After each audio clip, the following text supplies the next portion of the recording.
Hi అండి. నేను మీ హరి. మరి 7వ తేదీన ఈరోజు మార్నింగ్ షిఫ్ట్‌లోంచి మొత్తం 70 బిట్లను గ్యాదర్ చేసుకొని మీ ముందుకు రావడం జరిగిందండి. మరి పేపర్ ఏ విధంగా ఉందంటే మోడరేట్‌గా ఉంది. మరి అలాగని ఈజీగా లేదండి. మీడియంగా అయితే ఉంది. మరి ఇక్కడ సైకాలజీ నుంచి తెలుగు, సైన్సు, మ్యాథ్స్ అన్నిటి నుంచి కూడా మీకు బిట్లని గ్యాదర్ చేసుకొని రావడం జరిగింది. అందుకే కాస్త లేట్ అయింది. మరి లేట్ లేకుండా టాపిక్‌లోకి వెళ్ళిపోదాం. మరి మీరు లేట్ లేకుండా వీడియోనైతే లైక్ చేసేయండి. పక్కనున్న హై బటన్ అయితే ప్రెస్ చేయడం మర్చిపోవద్దు. సైకాలజీ నుంచి రక్షక తంత్రాలు అనే టాపిక్ నుండి దమనం గురించి ప్రశ్న అడిగారండి.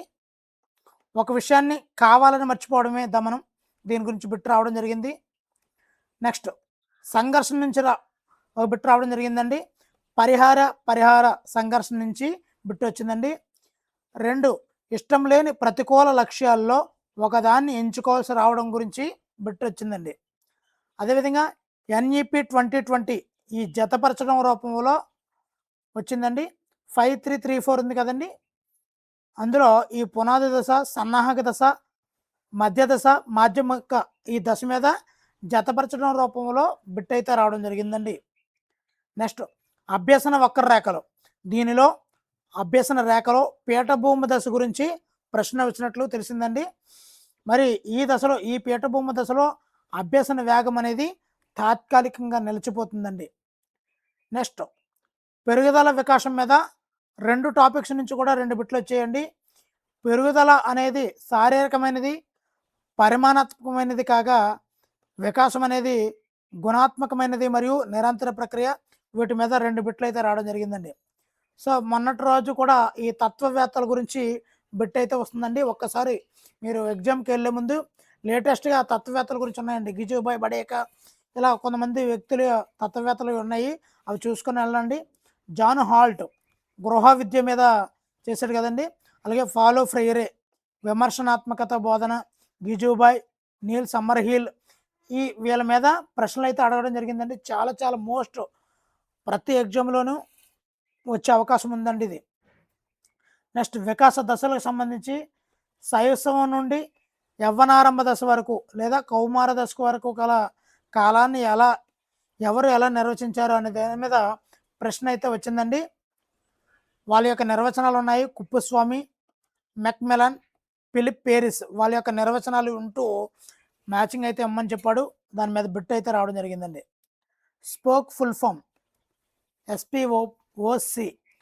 మీకు దీనికి ఫుల్ ఫామ్ తెలిస్తే తప్పనిసరిగా కామెంట్ చేయండి. మన మిత్రులు అయితే చూస్తుంటారు, కామెంట్ బాక్స్ చూస్తుంటారు కాబట్టి యూజ్ఫుల్ అవుతుంది. ఎవరికైనా తెలిస్తే చూడండి. నెక్స్ట్ అర్థాలు అడిగాడండి. బుధులు, పండితులు వీని యొక్క అర్థం అడిగాడండి. నెక్స్ట్ సృజనాత్మక దశల గురించి బిట్ అయితే రావడం జరిగిందండి. అందులో దశలు ఉన్నాయి కదండి. సన్నాహక దశ, గుప్త దశ, అంతర్దృష్టి, నిరూపణ దశల్లో వరుస క్రమం అడిగాడండి. వరుస క్రమం. అదేవిధంగా బ్రోనర్ సిద్ధాంతం అండి. ఇందులో దశలు అడిగాడండి. సన్నద్ధత, విషయ నిర్మాణం, వరుస క్రమం, పునర్బలనం వీటి మీద బిట్ అయితే వచ్చిందండి. కింది వాటిలో సరైందో సరికాందో సంథింగ్ బ్రోనర్ సిద్ధాంతం మీద రావడం జరిగిందండి. వైగోటస్కి సిద్ధాంతం అండి. నిన్నటి పరీక్షలో మనకేమైంది, ఉన్నత స్థాయి మానసిక ప్రక్రియల గురించి అడిగితే ఈరోజు జడ్పీడి, MKO మరియు స్కఫోల్డింగ్ వీటిలో ఏమడిగాడు, క్రింది వాటిలో వైగోటస్కి సంబంధించినది అడిగాడండి. ఇలాంటి బిట్ అయితే రావడం జరిగిందని మిత్రులు చెప్పడం జరిగిందండి. అలాగే పియాజే సిద్ధాంతం నుంచి అనుకరణ సిద్ధాంతం గురించి ఒక ప్రశ్న అయితే రావడం జరిగిందండి. మిత్రులు ఇవన్నీ కూడా ఎందు గురించి ఎంత ఎక్కువ గ్యాదర్ చేస్తున్నాం అన్నది మీరు గమనించాలి. రిపీట్ అవుతున్నాయండి. అభ్యసన వక్రరేఖలు రిపీట్ అవుతున్నాయి, తత్వవేత్తలు రిపీట్ అవుతుంది, వైగాటస్కి రిపీట్ అయ్యింది. ఇలాగా సంఘర్షణ అవి రిపీట్ అవుతున్నాయి. కొన్ని ఏవైతే రిపీట్ అవుతున్నాయో ఒక్కసారి టాపిక్లు చూసుకోగలుగుతారు అనే ఉద్దేశంతో ఎక్కువ బిట్లు కవర్ చేస్తున్నాం. తప్పనిసరిగా అయితే వీడియోని అయితే లైక్ చేస్తుండండి. అలాగే క్రీడలకు సంబంధించి సంసర్గ క్రీడ లేదా సమాంతర క్రీడ దాని నుంచి ప్రశ్న వచ్చినట్లు విద్యార్థులు అయితే చెప్పారండి. అదేంటంటే ఒక పాప ఒక బొమ్మతో ఆడుకుంటుంది. ఇంకొక పాప కూడా ఆ పాపలాగే ఆడుకోవడానికి వేరొక బొమ్మతో ప్రయత్నిస్తుంది. ఇది ఏ క్రీడ? ఇక్కడ సంసర్గ క్రీడ, సమాంతర క్రీడ, మీకు ఆన్సర్ తెలిస్తే తప్పనిసరిగా కామెంట్ చేయండి. ఆ బిట్ అయితే రావడం జరిగిందండి. ఇది చిన్న అప్లైడ్లో ఇచ్చిన క్రీడలో ఈజీగా చెప్పవచ్చు అనమాట. నెక్స్ట్ ప్రజ్ఞాలబ్ధి అనేదండి. 10 సంవత్సరాల వయసు గల విద్యార్థి 15 సంవత్సరాల వయసు గల ప్రశ్నలను పరిష్కరిస్తే అతని యొక్క ప్రజ్ఞాలబ్ధి ఎంత అనే లెక్క అడగడం జరిగిందండి. అలాగే ట్రాన్స్పోజిషన్ సిద్ధాంతం గురించి ఇచ్చాడండి. అలాగే ఎరిక్సన్ సిద్ధాంతంలో దశలు ఉన్నాయి కదండి, అందులో చివరిదైనటువంటి వృద్ధాప్య దశ ఉంది కదండి, దానిలో ఈ సమగ్రత నిరాశ అనేది దశకు చెందుతుంది కదా, అది అడిగాడండి. మనం అన్నీ కూడా మొదట్లో చూసుకుంటూ వెళ్తాము, చివరికి వదిలేస్తుంటాం. సో అది చివరిది అడిగాడు అనమాట. అదేవిధంగా పావులవ్ సిద్ధాంతం గురించి, పరిశీలన సిద్ధాంతం అంటే అవధానం, ధారణ, నిష్పాదన, పునర్బలనం వీటి గురించి అడగడం జరిగిందండి. అంటే సిద్ధాంతాలు అన్నీ కూడా మ్యాక్సిమం టచ్ చేశాడండి. అవి సింపుల్, ఇప్పుడు చెప్తుంటే సింపుల్గా అనిపిస్తుంటాయి, కానీ అక్కడికి వెళ్ళి క్రింది వాటిలో సరికాంది ఏది, వరుసక్రమం ఏది, క్రింది వాటిలో సరైంది ఏది, బ్రోనర్కి సంబంధించినటువంటి క్రింది వాటిలో సరైంది ఏది, ఇలా అడిగాడు అనుకోండి, అప్పుడు తెలుస్తుంటుంది అనమాట. విద్యా సాంఖ్యక శాస్త్రం, నిన్న కూడా ఒక బిట్ వచ్చిందండి. ఈ సాంఖ్యక శాస్త్రం నుంచి, సైకాలజీలో సాంఖ్యక శాస్త్రం నుంచి బిట్ రావడం జరిగిందండి. ఈరోజు కూడా 2 ప్రశ్నలు అయితే రావడం జరిగిందండి. నెక్స్ట్ ఈవీఎస్ సైన్స్కి సంబంధించి 9, 10వ తరగతి నుంచి చాలా తక్కువ అడుగుతున్నాడు అండి. 1, 2 ప్రశ్నలు మాత్రమే అడగడం అయితే జరుగుతుంది, మిగతావన్నీ కూడా బాగా అడుగుతున్నాడు. అవి కూడా చూద్దామండి. మ్యాథ్స్ మెథడాలజీకి సంబంధించి కిల్పాట్రిక్ ప్రతిపాదించినటువంటి ప్రకల్పన పద్ధతికి సంబంధించి జతపరచడం రూపంలో ఒక బిట్ అయితే రావడం జరిగిందండి. మరి ఇప్పుడు అక్కడ కిల్పాట్రిక్ పద్ధతి అడిగాడు కాబట్టి ఇక్కడ మనం ఈసారి ఆగమన నిగమన పద్ధతులు, ఈ ప్రాజెక్ట్ పద్ధతులు ఇవన్నీ కూడా ఒకసారి చూసుకోండి, మీరు మంచి అవగాహన అయితే పెంచుకోండి. నెక్స్ట్ భాస్కరాచార్య గురించి, ప్రయోగ పద్ధతి గురించి ప్రశ్నలు అయితే రావడం జరిగిందండి, భాస్కరాచార్య గురించి. నెక్స్ట్ తెలుగు విషయానికి వస్తే సాధారణంగా ఇచ్చే విధంగా ఒక పద్యం ఇచ్చి 2 ప్రశ్నలు, 2 గద్యాలు ఇచ్చి ప్రశ్నలు అడిగాడండి. అందులో కూడా కొద్ది డిఫికల్ట్ ఉంది, మరి చూద్దామండి. ఒక పద్యం ఇచ్చి అందులో చారుణ్య పయోనిధి అని కవి ఎవరిని ఉద్దేశించి అన్నారు, చారుణ్య పయోనిధి అని కవి ఎవరిని ఉద్దేశించి అన్నారు అనే అర్థం వచ్చే ప్రశ్న అయితే అడగడం జరిగిందండి. నెక్స్ట్ వ్యాకరణాంశాల్లో పర్యాయ పదాలు, సమూహముకి పర్యాయ పదాలు అడిగాడండి. అదే ప్రకృతి వికృతుల్లో పత్తనము, నానార్థాలు అడిగాడండి. అదేవిధంగా వ్యుత్పత్తార్థాలు కూడా అడిగాడండి. సౌధములు అంటే ఆకాశాన్ని తాకుతున్నవి, ఇవి కూడా అడగడం జరిగింది. పరుషాలండి, ఉత్తమ పరుష, మరి ఈ ప్రశ్నలు అయితే వస్తున్నాయండి. మధ్యమ పురుష, ప్రథమ పురుష వీటి గురించి వస్తున్నాయి, ఒకసారి చూసుకోండి. ఇక్కడ నేను, మేము ఉత్తమ పురుష, నీవు, మీరు ఇది మధ్యమ పురుష, ప్రథమ పురుష అయితే అతడు, ఆమె, వీటి గురించి ఒకసారి చూసుకొని వెళ్ళండి, పడుతున్నాయి. నెక్స్ట్ శ్రీశ్రీ యొక్క ఆత్మకథ అనంతం, ఇట్ ఈజ్ పండుగ ఇతివృత్తం, మాతృభూమి పాఠంలో వేరే పాత్ర గురించి అడిగాడండి. నిన్నటి రోజున ఒక పాత్ర గురించి అడిగాడండి, ఒక లేడీస్ గురించి. ఈరోజు వేరే పాత్ర గురించి అడిగాడు అనమాట. ఆ పాఠ్యాంశంలో ఆ డైలాగ్ ఎవరు చెప్పారని, అంటే వేరే అనమాట. డూడు బసవన్న పాఠం గురించి పడ్డదండి. మరియు అపరిచిత పద్యాలు గద్యాలు ఇచ్చారండి.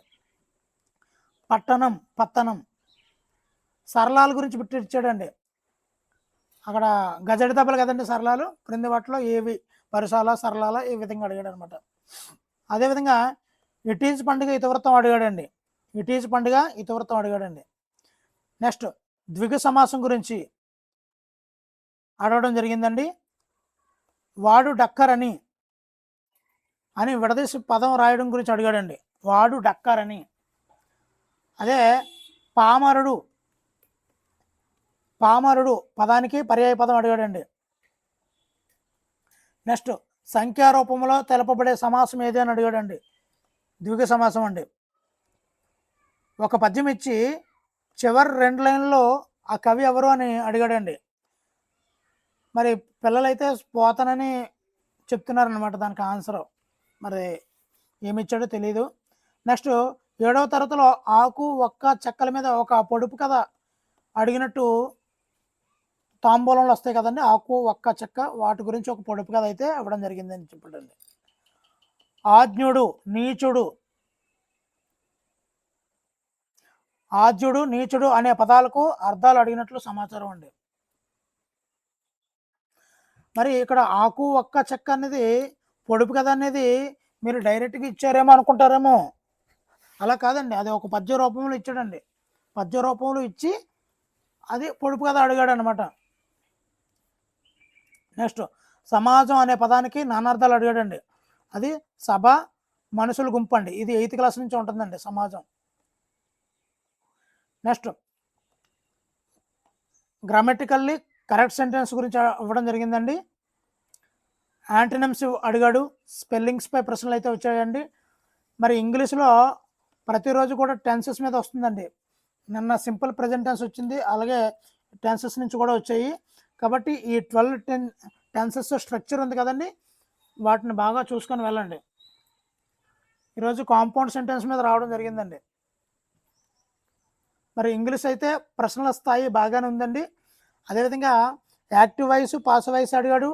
డైరెక్ట్, ఇండైరెక్ట్ స్పీచ్ ఇచ్చాడు. టెన్సెస్ మీద కూడా ప్రశ్నలు రావడం ఇచ్చాడండి. ఇక్కడ ఆర్టికల్ విషయానికి వస్తే డాష్ ఇచ్చి ఆర్టికల్ గుర్తించే విధంగా ఇవ్వలేదండి. 4 వాక్యాలు ఇచ్చి ఎక్కడ తప్పుగా ఆర్టికల్ వాడారో గుర్తించమనే మోడల్ ఇచ్చాడండి. ఇది కూడా ఒక అప్లికేషన్ మెథడ్లో ఇచ్చాడండి. మరి ఎక్కడ ఆర్టికల్ తప్పుగా వాడారు అని అడిగాడు అనమాట. ఈ ఈ ఈ active voice, passive voice, direct indirect speech, tenses ఇవన్నీ కూడా అప్లికేషన్ మెథడ్లోనే ఇచ్చాడండి. ఇప్పటివరకు అప్లికేషన్ మెథడ్ సైకాలజీకి దీనికి అప్లై చేశాడు అనుకున్నాను. ఇప్పుడు ఇంగ్లీష్కి అప్లై చేశాడండి జాగ్రత్తగా. ఒక పారాగ్రాఫ్ ఇచ్చి 2 ప్రశ్నలు అడిగాడండి.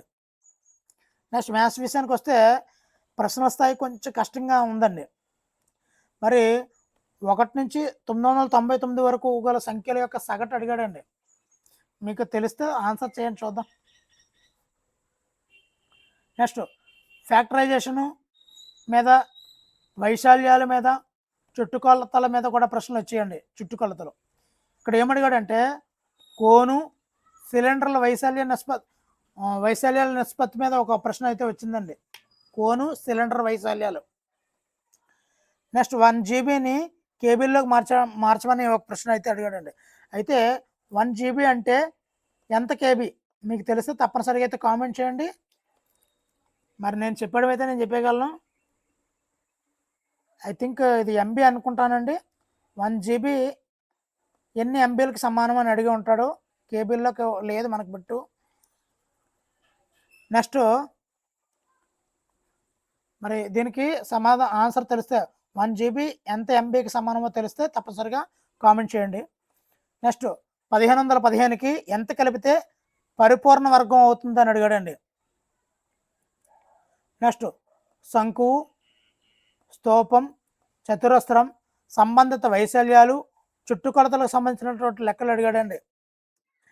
అలాగే కొన్ని చతురస్రాలను కలిపి దీర్ఘ చతురస్రం ఏర్పరిస్తే, కొన్ని చతురస్రాలను కలిపి దీర్ఘ చతురస్రం ఏర్పరిస్తే దాని పొడవు ఎంత అని అడిగాడండి.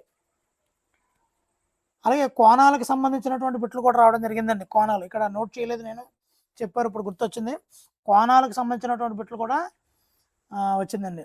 అలాగే సగటు యావరేజ్ ఇందాక చెప్పాను కదా 1 నుంచి 999 వరకు మధ్య సగటు ఎంత అని.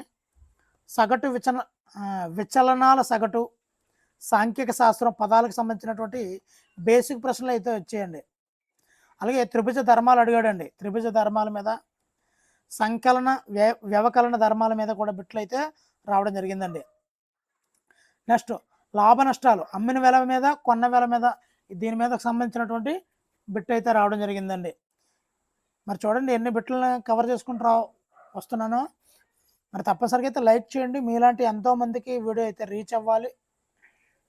మరి ఈవీఎస్లో శాతవాహనులు ఎవరితో యుద్ధం చేయలేదు అనే హిస్టరీకి సంబంధించినటువంటి బిట్ అయితే రావడం జరిగిందండి. అలాగే బెంగాల్ తిరుగుబాటు జరిగినప్పుడు గవర్నర్ ఎవరు అని అడిగాడండి. మీకు ఎవరికైనా బిట్లో నేను స్పీడప్ అయిపోతున్నాను అంటే టైం లాగిన్ అయ్యే కొలది కూడా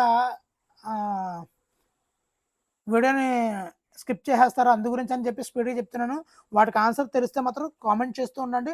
మిత్రులు చూసిన వాళ్ళందరికీ కూడా యూజ్ఫుల్గా ఉంటుందండి. బెంగాల్ తిరుగుబాటు జరిగినప్పుడు గవర్నర్ ఎవరు? అలాగే జీవశాస్త్రం నుండి కణము, దారువు, సైటోప్లాజం మీద 2 బిట్లు అయితే రావడం జరిగిందండి.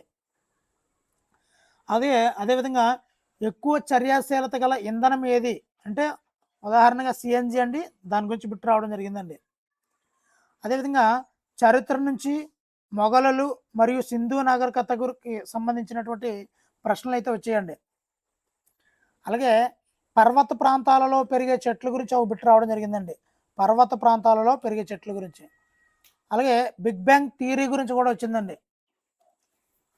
అలాగే ఫస్ట్ లేడీ ఇన్ కాంగ్రెస్ అధ్యక్షురాలండి. కాంగ్రెస్కి మొదటి అధ్యక్షురాలు ఎవరు అని అడిగాడండి. మీకు తెలిస్తే ఆన్సర్ తెలిస్తే కామెంట్ చేస్తూ ఉండండి. అలాగే 200 సెంటీమీటర్ల నుంచి 220 సెంటీమీటర్ల వార్షిక వర్షపాతం ఉన్న అడవులు ఏంటి అని అడిగాడండి. అలాగే సింధు నాగరికత మహాస్నానవాటిక ఉంది కదండి, దాని గురించి బిట్ రావడం జరిగిందండి. అలాగే విశ్వసనీయత, విషయనిష్టతలపై ప్రశ్నలు అయితే సులభంగానే వచ్చేయండి. మరి తప్పనిసరిగా లైక్ చేయండి, పక్కన ఉన్న హై బటన్ ప్రెస్ చేయండి. ఇలాంటి వీడియోలు ఎక్కువ బిట్స్ని కవర్ చేస్తున్నటువంటి వీడియోలు మరిన్ని కావాలనుకుంటే సబ్స్క్రైబ్ చేయడం అయితే మర్చిపోద్దండి. మారిషస్ నమూనా దశల గురించి అడిగాడండి. అదేవిధంగా విద్యా లక్ష్యాలు, గమ్యాలు, బోధనా పద్ధతుల మీద ప్రశ్నలు అయితే రావడం జరిగిందండి. నెక్స్ట్ వార్షిక పరీక్షలు, లక్ష్యాత్మకత, కాలక్రమ పద్ధతిలో బోధించవలసినటువంటి పాఠ్యాంశాలపై బిట్స్ అయితే అడగడం జరిగిందండి. మరి ఇదండి బిట్లన్నీ కూడా గ్యాదర్ చేసుకుంటూ రావడం జరిగింది. మరి వీడియో మీకు నచ్చినట్లయితే తప్పనిసరిగా లైక్ చేయండి. ఇలాంటి మరిన్ని వీడియోల కోసం ఛానల్ సబ్స్క్రైబ్ చేసుకోండి. Thank you for watching. Me Hari signing out. Thank you.